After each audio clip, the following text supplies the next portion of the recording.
కొంతమందికి ఎంత చెప్పినా అర్థం కాదనమాట. దెబ్బ తగిలిన తర్వాత అరే నన్నెవడు ఆదుకోడే, నన్నెవడు పట్టించుకోడే, నన్ను అలా వదిలేశారేమని ఏడుపులు, శోకండాలు, పెడబొబ్బలు పెడుతూ ఇంకా సింపతి కార్డు కోసం ట్రై చేస్తూ ఉంటారు. ఇది చాలామంది జీవితాల్లో చూస్తూనే ఉంటాం. మనము ఫలానా చోట ప్రమాదం ఉంది, అది చేయొద్దు అని చేసి చెప్పినా కూడా ప్రమాదాల పాలిట బారిన పడే వాళ్ళకి శిక్ష దేవుడు రెండు రకాలుగా వేస్తాడు. ఒకటి, వద్దని చెప్పినందుకు చేసిన పని తాలూకు ఫలితం.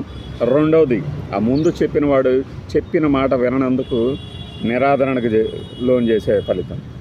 ఇది ఒక జీవిత సత్యం. అయితే చెప్పినా వినకుండా, నాకు సరిగ్గా లైన్ గుర్తులేదు, అమాత్య, మేలుకో, పప్పు, నిద్ర వదులు, ఇది జగన్మోహన్ రెడ్డి గారు ఈ సెట్ అలానే ఇంజనీరింగ్ ప్రవేశాలకు సంబంధించి జూన్ నెలలో ఒక ట్వీట్ పెట్టారు. దానికి నారా లోకేష్ గారు తీవ్రంగా రోషపడి, జగన్ నీకు అసలు బుద్ధి ఉందా, మీ హయాంలో ఏం చేశారో గుర్తు తెచ్చుకో ఒకసారి, జూలై 2వ వారంలో పూర్తి చేస్తాం మేము కౌన్సిలింగ్, అదే ఇది అన్నది. ఇప్పుడు ఆగస్టు 2nd వీక్లో కూడా ఎంటర్ అయిపోయాం, పూర్తిగా వస్తుంది 2nd వీక్ కూడా. ఈ సెట్, డిగ్రీలు, ఎంటెక్ మొత్తం అయిపోయినాయి కౌన్సిలింగ్. దీనివల్ల ఏం చేస్తున్నారు, ఫస్ట్ దాంట్లో ఇది తెచ్చేసుకున్న వాళ్ళు, అడ్మిషన్లు తెచ్చుకున్న వాళ్ళు, వాళ్ళకి లెసన్స్ ఏం చెప్పకుండా ఊరక బిల్డప్ ఇస్తూ అటు ఇటు టైంపాస్ చేస్తున్నారు. మరి 600 మందికి ఎంటెక్ అడ్మిషన్లు పోయినాయి అంటే ఎవరు కారణం? 600 మంది కనుక అడ్మిషన్లో కనుక తీసుకొని ఉన్నట్టయితే ఏం జరిగేదో తెలుసా? మన ఇంజనీరింగ్ కాలేజీలకి ప్రొఫెసర్ల కొరత తీరేది. ఎటు ఎంటెక్ చేస్తూనే ప్రొఫెసర్లకు పనిచేసేవాళ్ళు ఉంటారు. 600 మందిలో కనీసం 300 మంది ఆ పని చేసేవాళ్ళు.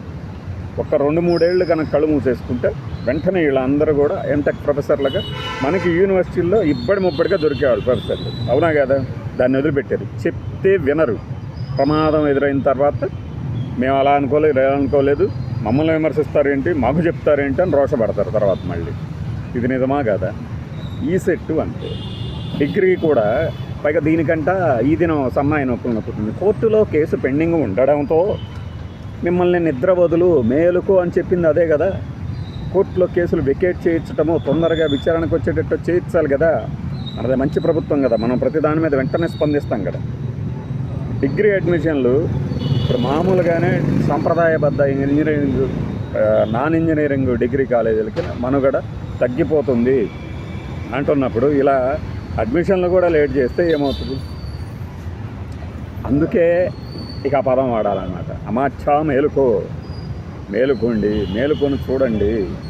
ఇక ఇంతకు మించి ఏం చెప్పలేరు కదా ఎవడైనా. మంచి చెప్తే రెట్టమొత్తం అంటారా, రెట్టమొత్తం అదనమాట.